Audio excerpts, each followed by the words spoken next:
What is going on, people? Good day. Good evening, because it's at night. I don't know how I said that, but good evening, man. I hope you're doing great. Welcome to the channel. Welcome to another video. I hope you're having a great day. It's Friday. The weekend is just starting. Some of you are probably going partying. Some are resting after a long week and stuff like that. It's time for another video previewing the games that are going to be playing this weekend. Some crackers we have this weekend. Obviously, the action kicks off at the Emirates in North London. In North London. North London derby between Arsenal versus Tottenham Hotspur. And then on Sunday, obviously, it's the Manchester derby at the Etihad. Man City versus Manchester United. And then the other two games involving Liverpool and Chelsea. Liverpool are going to be playing Brighton and Hove Albion. And these guys, Chelsea, are going to be playing Crystal Palace in Graham Potter's first game in the Premier League as the new Chelsea boss. So obviously, guys, some crackers, particularly the North London derby and the Manchester derby. I will start with those with regards to previewing the games of the weekend. And yeah, man, before I go into the video, guys, please subscribe to the channel. I really appreciate the support. And please push that like button, guys. Please, it really helps with the YouTube algorithm.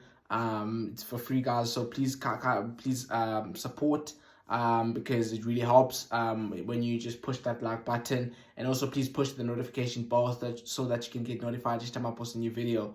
So yeah, guys, let's go on to the video. Obviously, I'll start with the basically the fixture that kicks off the weekend. North London derby, Arsenal versus Tottenham. Obviously, it's going to be a cracking game. Arsenal are really playing well so far this season. Obviously, they've played 7 games, lost 1, won 6. They top of the league. And now some people might say that the only test that they've had so far, which was against Man United, they failed. And that is true, because they did fail to beat Man United, despite being the better team for the majority of the game. I think Mikel Arteta was outthought tactically by Erik ten Hag in that game. He made some naive decisions. So obviously, man, that was a bit of a setback for them. But obviously, it's all about how you respond to a defeat, and they responded emphatically by completely outclassing Brentford I think 2 weeks ago, Sunday, before the international break. They really played Brentford off the park. Brentford couldn't get out. They couldn't lay a glove on Arsenal. And Arsenal really good. Their pressing was so good. So yeah, man, it's going to be an interesting game. I'm going to be watching it for sure. 12:30 kickoff UK time, 1:30 here in South Africa. So it's going to be a cracking game, man. Obviously, I think Spurs have also started the season off well. They haven't been playing well, but they've gotten the results.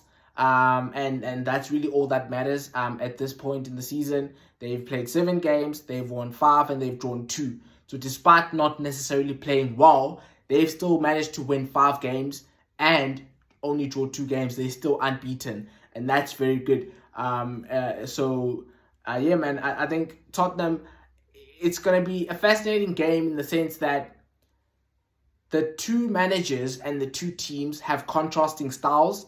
So when I say contrasting styles, basically, Mikel Arteta wants to boss the game in terms of possession. He wants to control the game, and he wants to dominate the possession. And Antonio Conte is the complete opposite. He doesn't care about dominating possession. All he cares about is utilizing the possession that he has in the game by counter-attacking the opposition. And I think the style of play of Antonio Conte is going to be suited to playing against Arsenal, simply because Arsenal are going to want to play a high line. They're going to want to dominate the ball. They're going to want to impose themselves in the game. And as a result, that is going to give Tottenham spaces in behind to counter-attack Arsenal.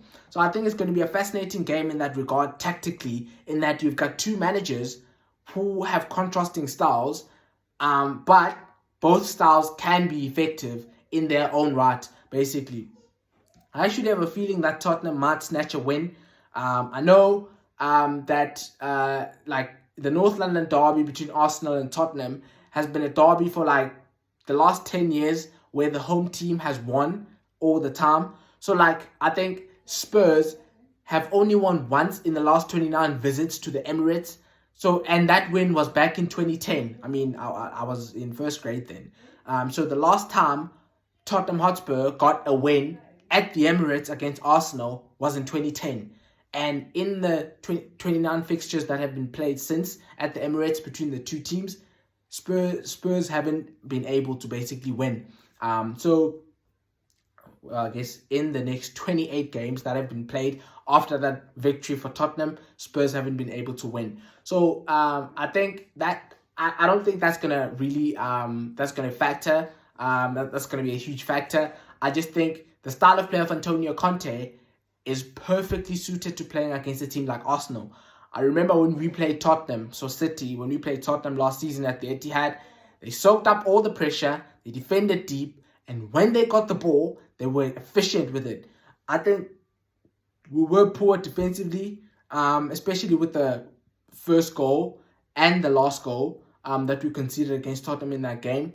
But nevertheless, Tottenham basically it was a counter-attacking masterclass from Antonio Conte in that game, and I think there's a huge potential for exactly the same result to happen tomorrow at the Emirates. Obviously, we're going to see, but I think Antonio Conte is not a manager that cares about controlling the possession and dominating the ball and all of that. All he cares about is winning. And like whether he wins by counter-attacking and stuff like that, he's not really concerned about that. He is concerned about defending and making sure that he keeps a clean sheet and scoring whenever he gets a chance. And there are not many people better than finishing chances than better than Kane and Son, who are gonna be playing up front for Tottenham.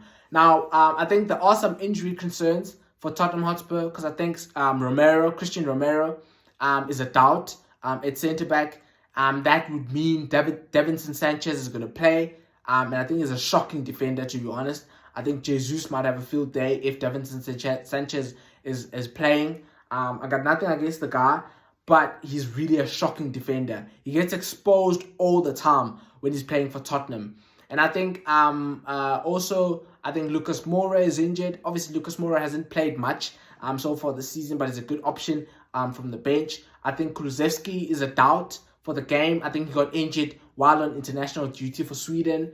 Obviously, Kane, Son, and Richarlison are fit, so they still have some top players to start in their front three, even if Kulusevski is injured. But I think there are some injury concerns for Antonio Conte. So it's really tricky to kind of predict what team is going to put out, simply because there are some injury concerns. But I think apart from Kulusevski and Christian Romero, who are doubts, I think all the other players are pretty much fit, and they are pretty much in contention to start in the game.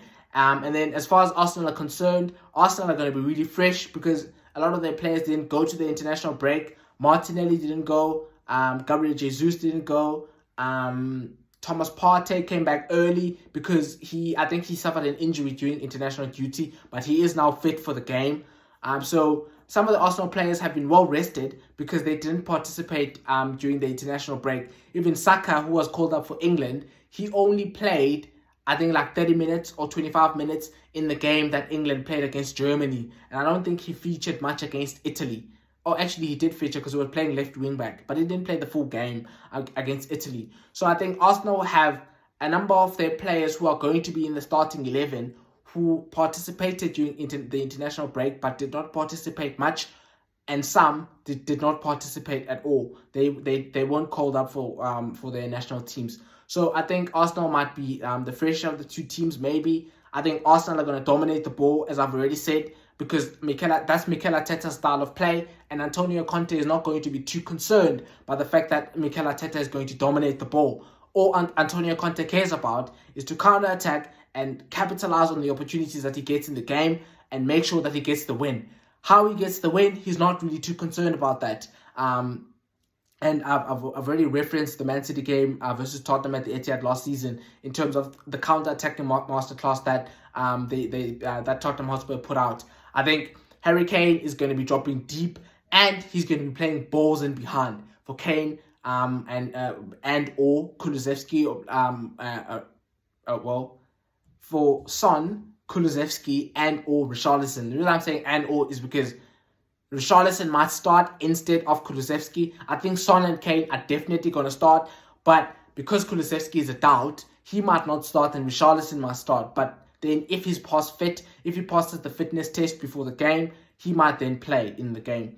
So I think it's going to be a fascinating encounter between two managers. I wouldn't call Arteta an elite manager as of yet. I think Conte has proven himself at the top level. He's won league titles everywhere he's been. He won a league title with Chelsea. He won a league title with AC Milan. He won a league title with Juventus. He did well at the European Championships with the Italian national team. So I think Antonio Conte is an elite manager. I think it's fair to say that he really improves players. His style of play might not suit everyone, might not be liked by everyone, but it is effective and he wins trophies. So I think it's going to be a cracking encounter between Tottenham and Arsenal. I'm definitely going to be watching the game because I also want to see how Arsenal are going to do, because it's going to there's going to be a trend that starts to build that's going to start to build up if Arsenal lose this game, because they've won 6 of their 7 games so far this season, but those 6 games have been against Crystal Palace, Fulham, Aston Villa, who else? Brentford. Okay, I forgot the other teams, but they've not beaten the top opposition. Obviously, I wouldn't call Man United top opposition, but they're a decent side. And Erik ten Hag has galvanized them. He's made a few players a bit better. Rashford is playing with a bit of confidence. And Arsenal struggled to basically capitalize on the opportunities that they created against Man United, and they lost. So if they lose again against Tottenham Hotspur, then there's going to be a trend that starts to build up that they are bottle jobs. They play against the the lesser sides, and they dominate them and they win. But when they play against the big boys, the teams that they should beat, if they want to nail on that top 4 spot and possibly challenge for the title, as some of their supporters are saying, they need to be winning these big games against these big teams, and they haven't done that as of yet this season. So I think it's a great opportunity for them to silence the doubters that basically call them flat track bullies or call them bottle jobs, call them a team that will only win against the lesser sides and will not win again when they play against the top sides. So I think it's a massive opportunity for Mikel Arteta and Arsenal to kind of squash that narrative about themselves that they're bottle jobs, and kind of announce themselves that they've arrived and they're gonna be challenging. They are nailed on for top 4, and they're gonna try and challenge for the league title. So I think it's going to be a fascinating encounter. I'm going for a Tottenham win. I know I've bigged up Arsenal and Arteta, but I just think the style of play of Antonio Conte is suited to playing against teams that want to dominate the ball, because Spurs do not care about dominating the ball. All they want to do is to counter-attack. That's why sometimes they struggle against the lesser sides, because the lesser sides are going to sit back as well, and therefore Tottenham have to start playing out, and they're not as good at doing that.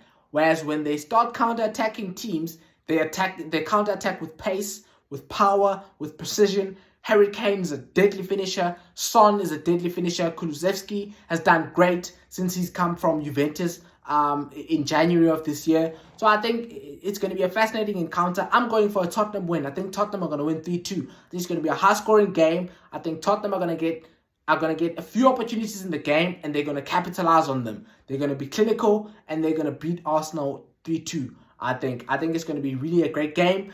Obviously, I may get it wrong, but I'm going for a 3-2 Spurs win. And then obviously moving on to the other fixture, the other cracking game of the weekend, the Manchester Derby, which I'm also going to be watching, obviously, because I also support City, but I would watch it even if I didn't support any of the two sides. Again, another fascinating encounter between two managers that basically they like their tactics. Ten Hag he's kind of like, I don't want to say a clone of Pep, but he's a bit similar to Pep Guardiola. They were both influenced heavily by the methods of Johan Cruyff, who is obviously a Dutch legend who used to play for Barcelona. A lot of the philosophies and ideas of Pep Guardiola come from Johan Cruyff. The same goes with Erik ten Hag, because Erik ten Hag's obviously from the Netherlands. He grew up looking up to Johan Cruyff. As a player, when he was playing, he looked up to him, and Johan Cruyff is one of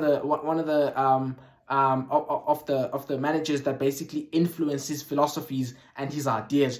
Obviously, Erik ten Hag cannot yet implement his style and ideas into the Man United team, especially when he's playing against the top sides, simply because he does not have the players that are capable of competing against clubs like Manchester City, who are basically have been on their cycle for a number of years now. Because Pep Guardiola came to City in 2016, and he's been building his team, and Erik ten Hag has just come through the door, and therefore he can't just expect that he's going to dominate Manchester City and all of that stuff.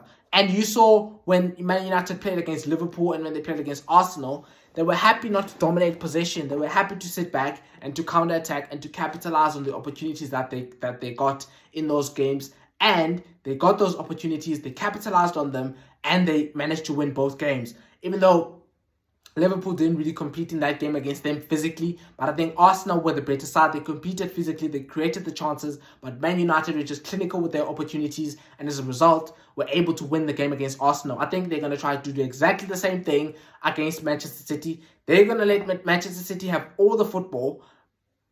If it was up to me, if they were to try and play football with us, we'll just batter them, because they're not good enough to compete with us in terms of playing football. But they're going to try and sit back, soak up all the pressure, and basically try and counter-attack us. Now, I have been hearing a few rumbles that Rashford and Martial are doubts for the game. I think Martial is out. I think Rashford is a doubt. I think if Rashford and Martial are not playing, Man United can't beat us. And the reason why I say they can't beat us is because if they play Antony as their false nine or striker, or they play Ronaldo, they simply don't have the pace to counter-attack us. The only way Manchester United can beat us is if they try and counter-attack us and soak up all the pressure and basically try and defend and put all their lives and put their lives on the line, so that they can basically nick that goal or two to try and basically beat us.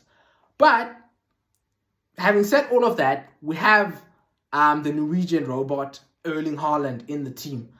Now, I know Man United fans have been going on. I've been watching some YouTube videos lately going on about having beaten us at the Etihad in previous seasons, which is true. They have beaten us in previous seasons.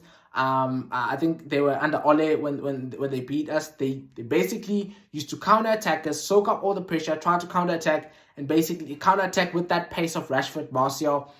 Because we normally play a high line, and therefore we are prone to counter-attacks, and we can concede goals on the break. So I think Man United obviously are a good team. I think they've improved from those first 2 weeks of the season when they played Brentford and they played Brighton and they were simply battered by both sides. I think they have improved from that, but obviously they're not they're not of the same quality as Manchester City. They are far away from Manchester City, but on a one-off day where they can counter-attack Manchester City, they can nick a result. But I do not believe that Manchester United are going to beat us simply because we have Erling Haaland. Now, some people are talking all this nonsense about Lisandro Martinez pocketing Erling Haaland last season when Borussia Dortmund played Ajax Amsterdam in the Champions League. That's a lot of rubbish, to be honest, because Lisandro Martinez never pocketed Haaland. Haaland simply did not get the supply from his surrounding from his colleagues, basically, at Dortmund. Dortmund were awful in that game, and they didn't create anything whatsoever when they played against Ajax Amsterdam. Lisandro Martinez did not pocket Erling Haaland. Ajax Amsterdam simply contained Borussia Dortmund in terms of the amount of opportunities that they created for Haaland, and as a result, Haaland did not score a goal. But Lisandro Martinez did not pocket Erling Haaland. That's not true. That's a lot of rubbish. And I'm actually looking forward to seeing Lisandro Martinez against Haaland. I think people are focusing too much actually on that battle, Because I think if you focus too much on Haaland, then you're giving the likes of Kevin De Bruyne, Gundogan, Bernardo Silva, Phil Foden, Jack Grealish, Mahrez, you're giving all those guys spaces because you're so obsessed with Erling Haaland. And as a result, because of Haaland's deadly movement and the deadly creativity that you will get from the likes of De Bruyne, Cancelo, Grealish, Mahrez, Foden, Bernardo Silva, Gundogan, depending on who plays on Sunday, all that creativity, if you just focus on Haaland, then we'll create all the opportunities and we're simply going to beat Manchester United. So it's not about stopping Erling Haaland, it's about stopping the supply to Erling Haaland. Because once the ball gets to Erling Haaland, Lisandro Martinez is not going to do anything to stop him. Haaland has bullied defenders who are 6'3", 6'4", 6'5". Lisandro Martinez is 5'9". He's not going to bully Erling Haaland. I don't know if Man United fans, I think some Man United fans are a bit deluded, to be honest. They try and kind of hype up their team. I heard some fans saying that they have the best defense in the league so far. Their defense is the best in the league and all of that stuff. I think some Man United fans are really deluded. Pump the brakes a little bit. You've only won 4 games in a row. You haven't won 20 games in a row. You haven't won the league. It's just 4 games in a row. I think it's simply how bad they are that they are jubilant by basically winning 4 games in a row against, obviously, Arsenal, which was a good result. Liverpool, which was a good result, but Liverpool were awful in that game, to be honest. Never created opportunities, never competed physically against Manchester United, and therefore they were always going to get beaten if Manchester United competed physically. And then they were unconvincing against Leicester when they beat Leicester 1-0, and they were also unconvincing against Southampton when they beat them 2-1, I think. So, I think Man United fans need to pump the brakes a little bit with regards to them being all of a sudden like one of the best teams in the country and stuff like that. I heard some Man United fans saying Dalot is the best right back this season in the Premier League. I'm like, no, whoa. Just pump the brakes a little bit. Let's get some consistency from him. Before we can start crowning him to be the best right back or whatever, let's just get some consistency. I don't even think Dalot has even 3 assists this season. So let's just pump the brakes a little bit with regards to them having the best players, because they need to do more than win 4 games in a row to kind of get that praise. So I think my United fans need to just pump the brakes a little bit, calm down, and obviously I think, honestly, in my opinion, I think Haaland is going to bully both Varane and Martinez, to be honest. I think Varane, I've seen Varane being bullied. When he played against Gabriel Jesus, when he played Real Madrid, in 2020 in the round of 16 of the Champions League, he got absolutely tormented by Gabriel Jesus. He was bullied by him, and he forced errors into him. So I think Erling Haaland is going to have a field day with Lisandro Martinez and Varane. We're going to get Varane and Lisandro Martinez are going to be focusing too much on Haaland, and as a result, we're going to get the supply. And basically we're going to feed Haaland, and there's nothing they will do once we create the opportunities for Haaland. There's nothing that Varane or Martinez is going to do to stop him from scoring. So I think Man United are a good side, as I already said that. But I just think like the only way Man United are going to beat us is if they try and counter-attack us. Obviously, as I already said, Rashford is a doubt in the game. Martial is a doubt. I think if they don't play, they don't beat us. If they play, I think Man United will score against us because they will get opportunities simply because we play Haaland. But I still think we're going to beat them because Haaland is going to be the match winner. I think Haaland is going to at least score a brace against Man United. At least. At the very least, he's going to get 2 goals against Man United on Sunday. I think De Bruyne is probably going to be man of the match. He's going to bust the midfield. Yeah, man, I think I'm not sure who Man United are going to play between McTominay or Casemiro. I don't think it really matters because I've actually been impressed with McTominay so far this season. I think he's been better than he's been in previous seasons. But even if they play Casemiro, I think Casemiro is obviously a better player than McTominay. But I couldn't care less really who they play because all that matters is who my team plays. And basically we'll play our best 11 because all of our players are fit except John Stones and who else? And Calvin Phillips. So I think we're going to go with a lineup of Edison in goal, Walker, right back, Diaz and Akanji at centre back. Akanji I've really been impressed with, to be honest. And then we're going to play Cancelo, left back. We're going to play Rodri midfield, De Bruyne and Silva is the two number 8s, and then we're going to play Foden on the right, Grealish on the left, and Haaland down the middle. I don't think Mahrez is going to play because Mahrez has been a bit off it so far this season. I'm not worried about him. He is going to pick up his form, but I just think, also considering the fact that Jack Grealish scored in his last appearance against Wolves and was actually good in that game. He was at least an 8 out of 10 in that game. And because he got on the ball, he created a few opportunities for Haaland, but Haaland looked a bit leggy in that game. I think it's the fact that we played Dortmund. I think we played Dortmund on Wednesday, and then we had an early kickoff against Wolves. So that was a tricky game. So looked a bit leggy in that game.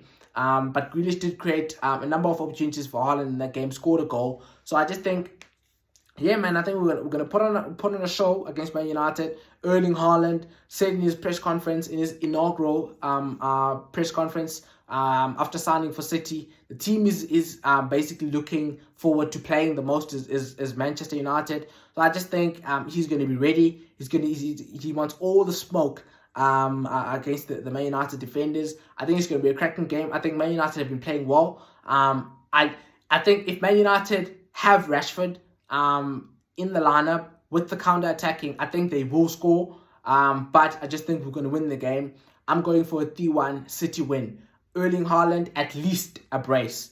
He might score a hat-trick, but I'm going to go at least a brace in that game against Man United. Obviously, yeah, man, I'm going to be watching the game on Sunday. It kicks off, I think, at 3 p.m. South African Standard Time, if I'm not mistaken. I'm not quite sure, but it's not the fixture like in the evening. I think it's actually a bit weird because usually when you have a cracking game like a derby, a North London derby, a Manchester derby, or Man City versus Chelsea, something like that, like a cracking game on the Sunday, on Super Sunday, usually the game plays at 5:30 South African Standard Time or 4:30 UK time. But for some reason they're not playing that Manchester United Man City game at that time. I don't know why. But yeah, man, it's gonna be a fascinating game. I think we're gonna win, as I've already said. But yeah, obviously, let's move on to the other two fixtures that are going to be playing this weekend. Obviously, Chelsea are going to be playing Crystal Palace. Now, Graham Potter, obviously, he's the new Chelsea boss. Let me just get my water here. I just want to have a sip.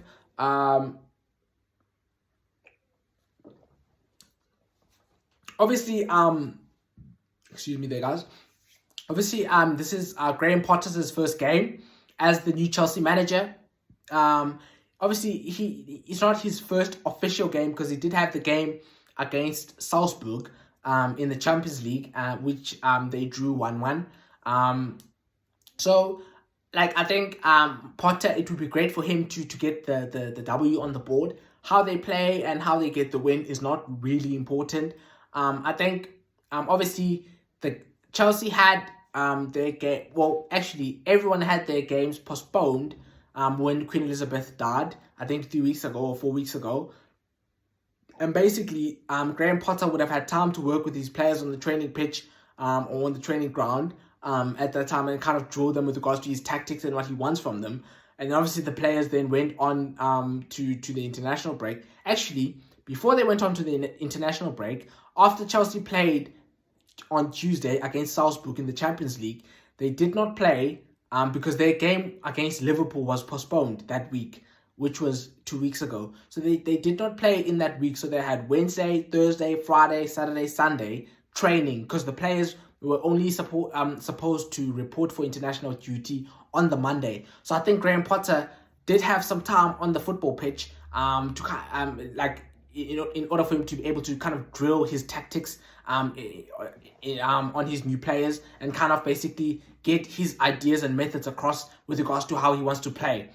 So I think he's going to be desperate to win against Crystal Palace. I think they're playing at Selhurst Park.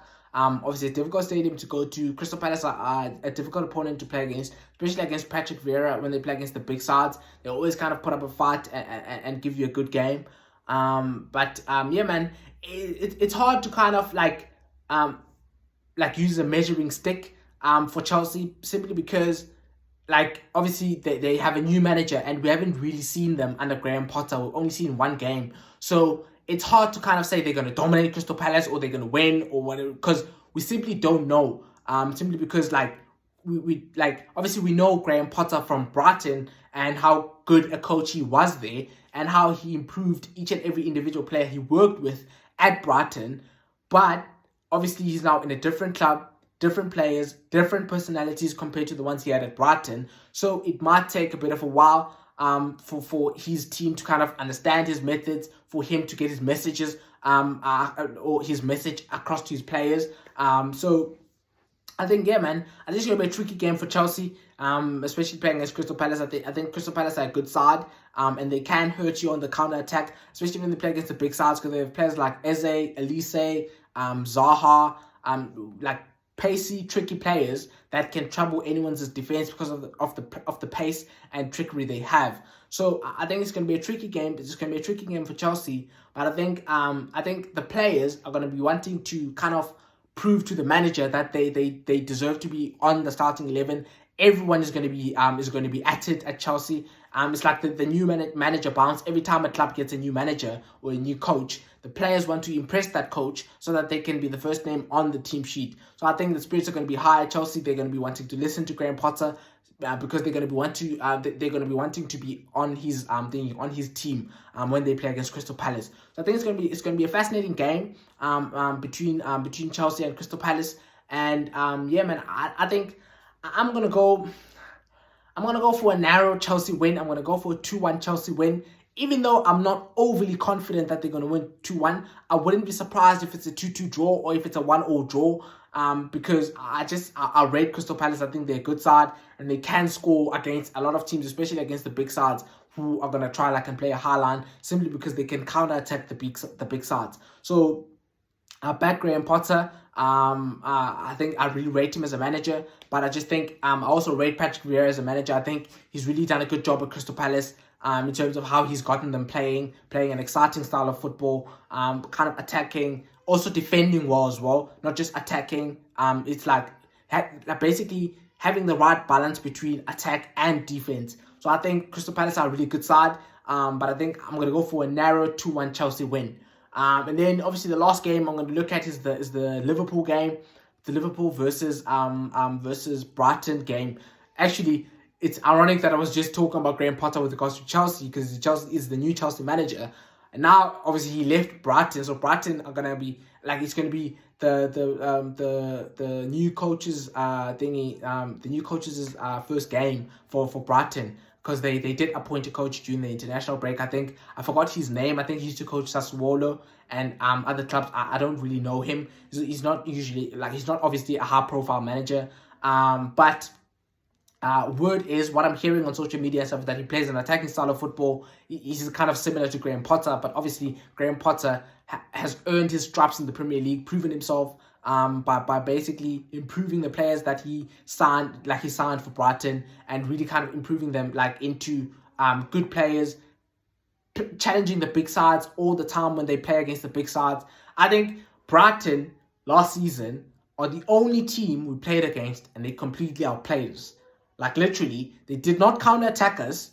They didn't, it's like Tottenham, when we played them at the Etihad, they didn't outplay us. They simply counter-attacked us.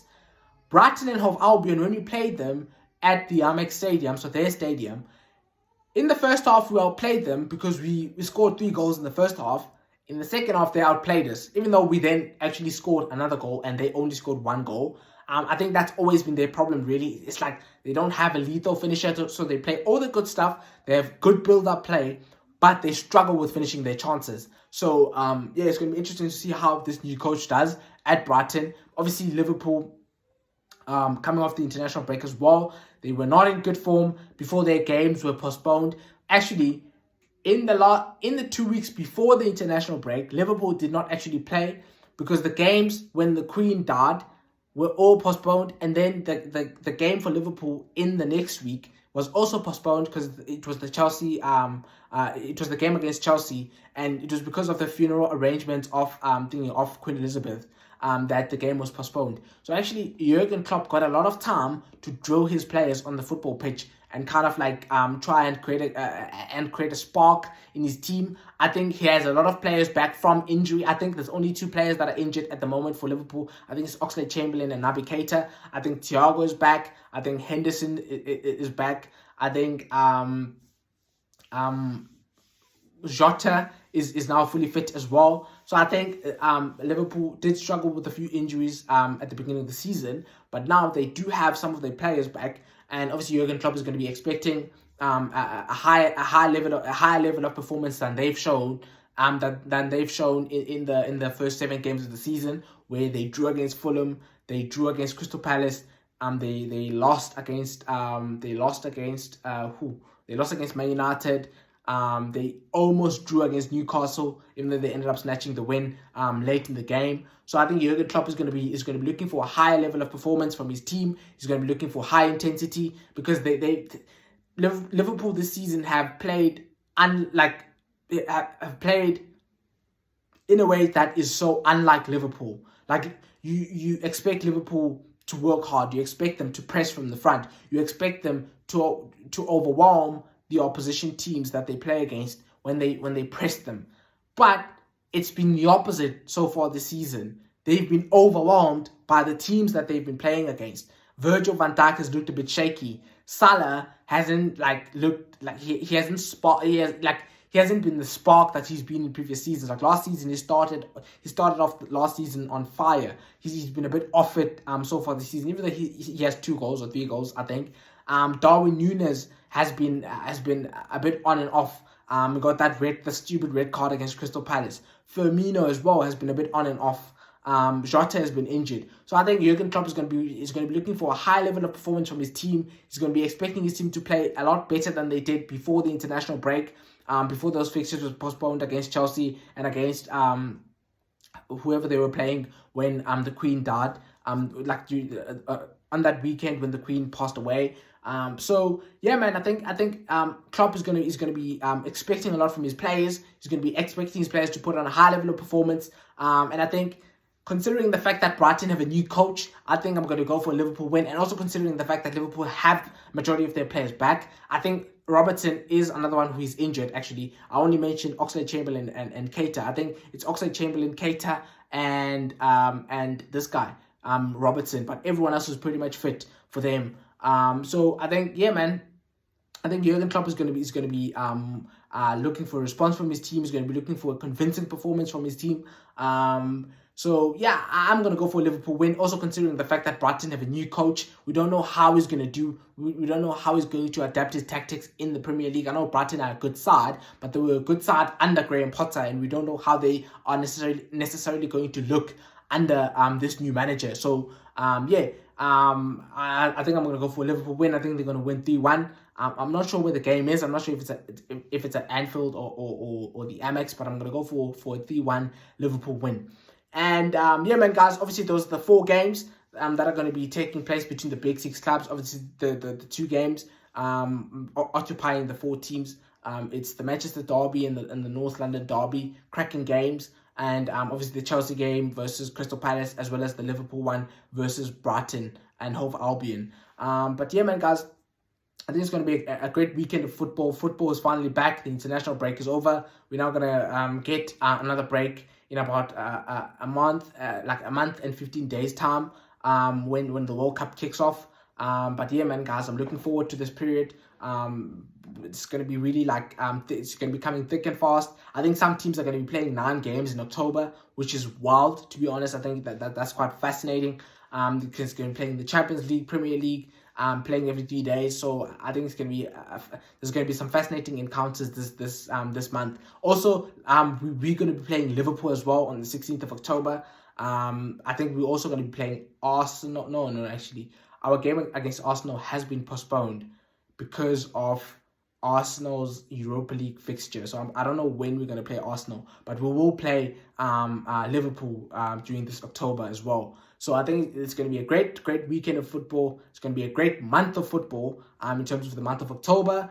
But yeah, man, guys, welcome back. The international break is over. And yeah, guys, please subscribe to the channel to support the channel. And please, guys, push the thumbs up button to to like the videos. It really helps with the algorithm and YouTube algorithm. And also please push that notification bell so that you can get notified each time I post a new video. I appreciate you guys for supporting the channel. I'm really I'm really grateful. Please continue to support the channel. Please watch the videos. Give me some feedback. Comment in the comment section down below. I would love your feedback, guys. So that I basically know like how I'm doing. If you have any suggestions, you can give me. So yeah, man, guys. I really appreciate you supporting the channel, and thank you for watching the video. Have a great evening, and we'll see you guys on Monday when I'm reviewing the games that are basically going to take place this weekend. Appreciate you guys. My name is Lukhanyiswa Chikela. Lukhanyiswa Chikela. Yeah, man, guys. I really appreciate you guys supporting the channel, and please watch the videos. Please give me support, and yeah, man, guys. Have a great evening. Thank you for watching the video.